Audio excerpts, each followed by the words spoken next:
Hello everyone. सो आज हम लोग पढ़ने वाले हैं the relation between molarity and the density. अगर मेरे पास एक सॉल्यूशन है, वो सॉल्यूशन किससे मिलकर बना होगा? दिस सॉल्यूशन, इसके अंदर एक सॉल्वेंट प्रेजेंट होगा और एक सॉल्यूट प्रेजेंट होगा, राइट? तो अब मैं इस सॉल्यूशन को रिप्रेजेंट करने वाली हूँ ए बी से, सॉल्वेंट को ए से और सॉल्यूट को बी से। ठीक है, तो अगर मेरे पास मोलैरिटी है, उसका फॉर्मूला क्या होगा? Mass of solute divided by molar mass of solute multiplied by 1000 and volume, that is in ml। अगर मेरे पास वॉल्यूम ml में होगा तभी मैं उसको 1000 से डिवाइड करूंगी, राइट?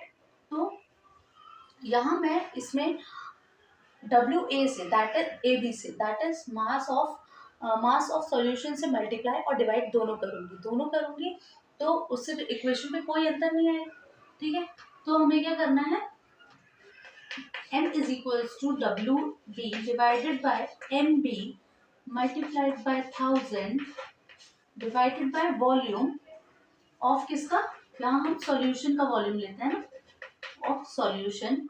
तो इस बार मल्टीप्लाइड भी कर दिया है मास ऑफ सॉल्यूशन से और डिवाइड भी कर दिया है मास ऑफ सॉल्यूशन से। ठीक है, तो हमने एक फॉर्मूला पढ़ा था, दैट इज मास परसेंटेज के बारे में। जब हम पढ़ते थे तो मास परसेंटेज अगर मुझे बी की निकालनी होती थी कंपोनेंट की, तो मैं मास लेती थी of b component divided by mass of a plus b, that is solution, multiplied by 100। यही होता था हमारा मास परसेंटेज का फॉर्मूला, राइट?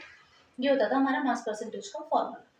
तो वही आप यहाँ पे देखोगे, तो अगर डब्ल्यू बी है ना, और ये W a b, that is the mass of solvent, और ये मल्टीप्लाइड बाय 100, मतलब mass of solute that is b divided by mass of solution into 100। ये हमारा क्या बन गया? मास परसेंटेज बन गया, mass percentage of solute that is b, है ना। इसकी तरह ये देखो, mass of b component multiplied by 100 divided by mass of a plus b, that is solution की बात कर रहे हैं, मतलब पूरे सॉल्यूशन का मास, और वही हम यहाँ पे ले रहे हैं। ठीक है, तो ये मेरे पास आया वेट परसेंटेज ऑफ किसका? मास परसेंटेज ऑफ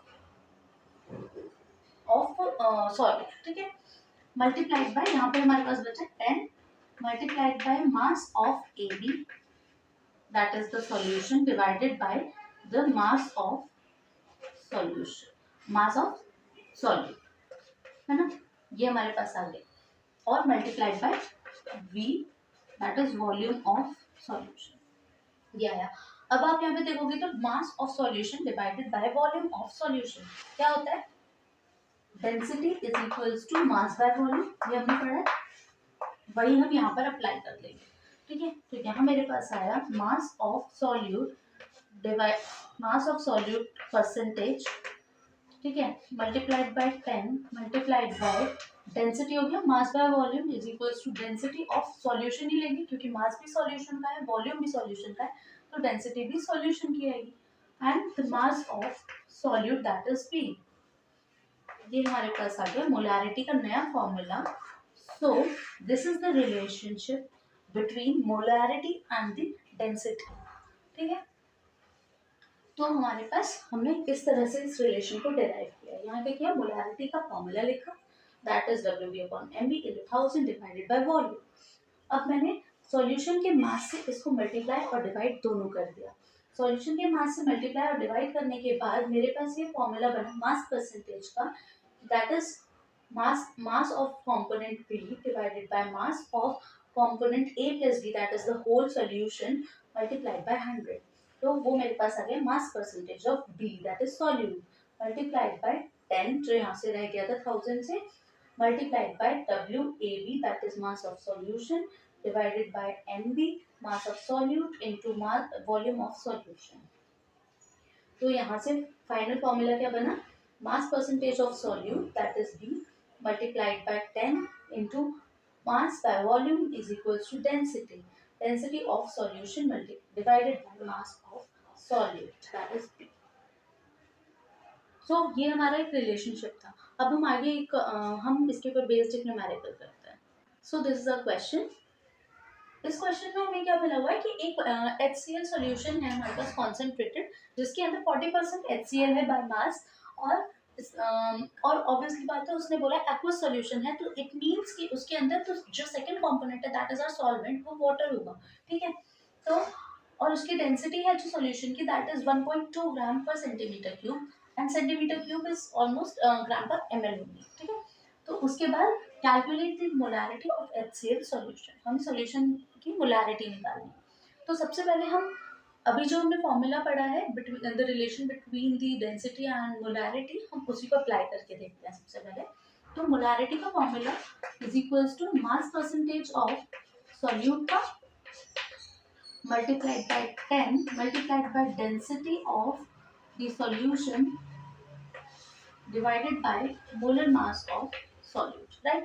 तो यहाँ हमारे पास तो यहाँ पर हमारे पास सॉल्यूट क्या होगा, that is HCl and the solution is water plus HCl, ठीक है। तो हम यहाँ पे हमने बोला मास परसेंटेज ऑफ B, तो मास परसेंटेज ऑफ B हमें दिया हुआ है दैट इज HCl का इज 40%, ठीक है। तो यहाँ हमारे पास सॉल्यूट क्या हो गया, हम यहाँ लिख लेते हैं सॉल्यूट क्या हो गया, HCl हो गया सॉल्वेंट, ठीक है। हम फिलहाल हम सॉल्यूट ही लिख लेते हैं कि हमें उसी से मतलब है, ठीक है। तो सॉल्यूट हमारे पास क्या हो गया, HCl हो गया, उसके बाद मास परसेंटेज 40% हो गया, तो हमने 40 लिख लिया, ठीक है। Now multiplied by 10 multiplied by density कितनी गिवन है हमें 1.2 divided by molar mass which is given to us is for HCl हमें निकालना है, ठीक है।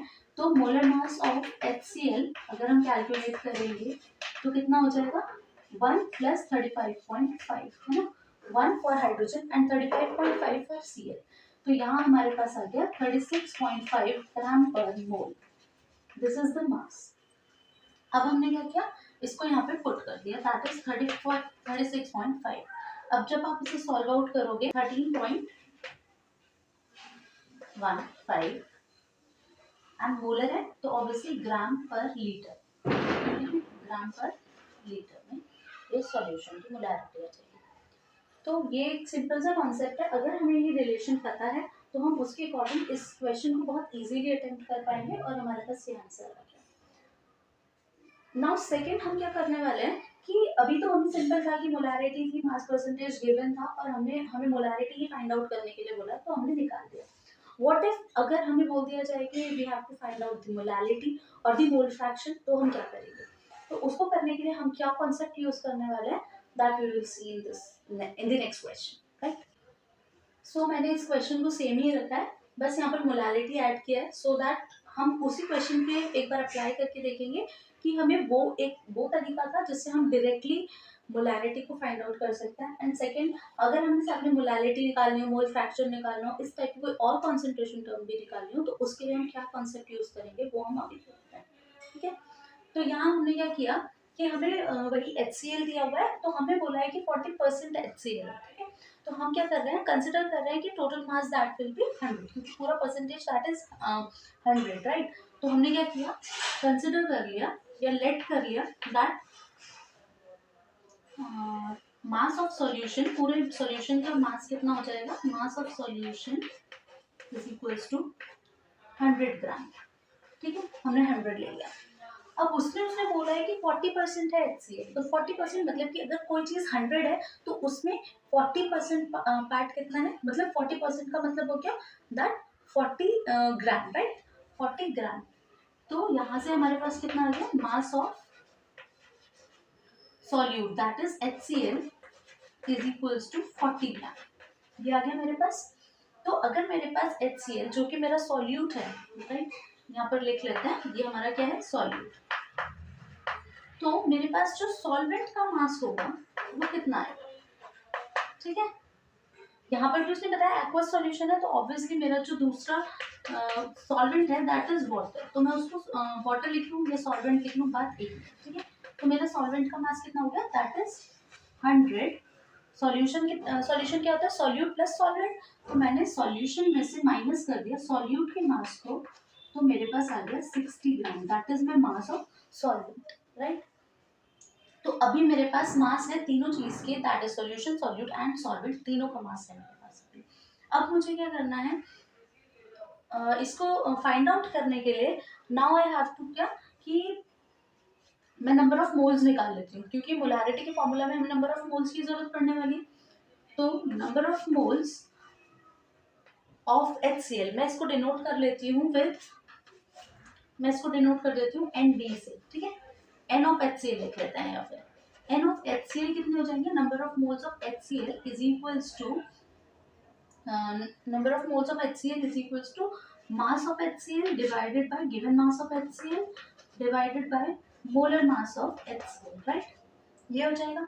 तो मेरे पास यहाँ पर गिवन मास HCl का कितना है, दैट इज 40 ग्राम, राइट, 40 ग्राम।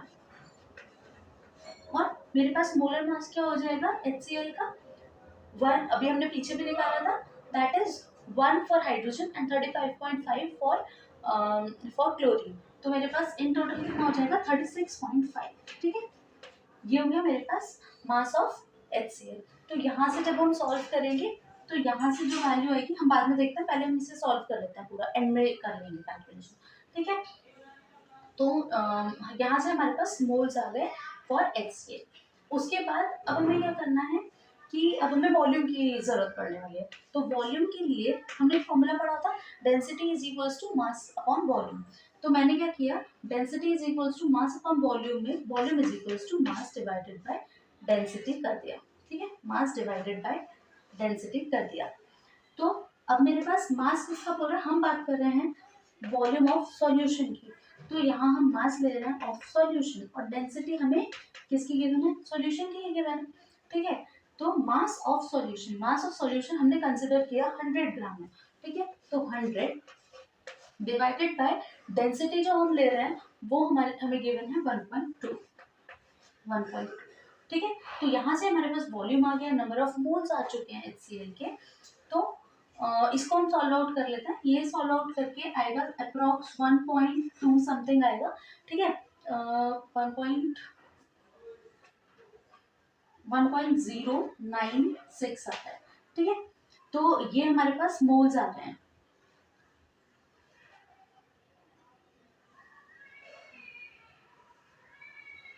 ठीक है, मोल्स। तो इतने मोल्स हमारे पास आ रहे हैं। तो अभी हमारे पास वॉल्यूम आया है। अब हमें क्या फाइंड आउट करना है, अभी हम बोल रहे हैं मोलैरिटी फाइंड आउट करने के लिए। तो मोलैरिटी के लिए हम सिंपल फॉर्मूला लगा देते हैं, molarity is equals to number of moles of solute divided by volume of solution in litres, right. तो हमें यहाँ पर मोल्स हमने निकाल लिए हैं 1.096 डिवाइडेड बाय वॉल्यूम कितना हो जाएगा हमारे पास 100 मल्टीप्लाइड बाय वॉल्यूम कितना हो जाएगा हमारे पास 1.096 divided by 100 multiplied by 1.2, right. तो तो इसको जब हम सॉल्व करेंगे तो हमारे पास आ जाएगा अगेन 13.15 ग्राम पर लीटर, ये आया हमारे पास मोलैरिटी। तो आपने देखा कि हमें जब रिलेशन पता था उसने हमारा काम कितना इजी कर दिया, ठीक है, हमें ये सारे स्टेप्स करने की जरूरत ही नहीं पड़ी। हालांकि हम इस तरीके से भी निकाल सकते हैं, ये भी हमारा एक मोलैरिटी निकालने का तरीका हो सकता है by applying the whole concept here. But अगर हमें वो फॉर्मूला याद है, द रिलेशन याद है, तो हम उसको इजीली उस तरह से भी कर सकते हैं, that will save our time basically, ठीक है। तो उसके बाद हमने मोलैरिटी निकाल ली। अब यही बात अगर हमें बोला जाए मोलैरिटी फाइंड आउट करने के लिए, तो मोलैरिटी के लिए the formula is, what is the formula for molality, that is the number of moles of solute divided by the mass of solvent, that is A, right, mass of solvent। और वो भी हमें किस में चाहिए होता है, kg में चाहिए होता है, ठीक है। तो नंबर ऑफ मोल्स मेरे वही आएंगे, सेम HCl को यूज कर रहे हैं हम, तो 1.096 डिवाइडेड बाय मेरे पास मास चाहिए ऑफ सॉल्वेंट। तो मास ऑफ सॉल्वेंट, मेरे पास सॉल्वेंट के मास आया है 60, बट आप यहाँ पे देख रहे हो वो किसमें है, ग्राम्स में है, तो मुझे उसे केजी में करना पड़ेगा क्योंकि यहाँ मुझे केजी में चाहिए था, तो मैंने इसको मल्टीप्लाई कर लिया विथ 1000। ठीक है, तो यहाँ से हम इसे सॉल्व आउट कर लेंगे and the answer we will get will be of molarity. So यहाँ पे आंसर आया 18.26 moles per KG. And sorry, यहाँ पर भी मैंने यूनिट में गलती हो गई है। दिस इज नॉट ग्राम पर litre, obviously this is moles per litre, right? So this is how we have find out the molarity and the molarity. Okay, इसी तरह से अगर आपको मोल फ्रैक्शन फाइंड आउट करना है वो भी हम इसी में फॉर्मूला अप्लाई करके कर सकते हैं। So I hope you understood how we have calculated all the concentration terms here. Thank you so much, and I hope you understood the concept. Thank you.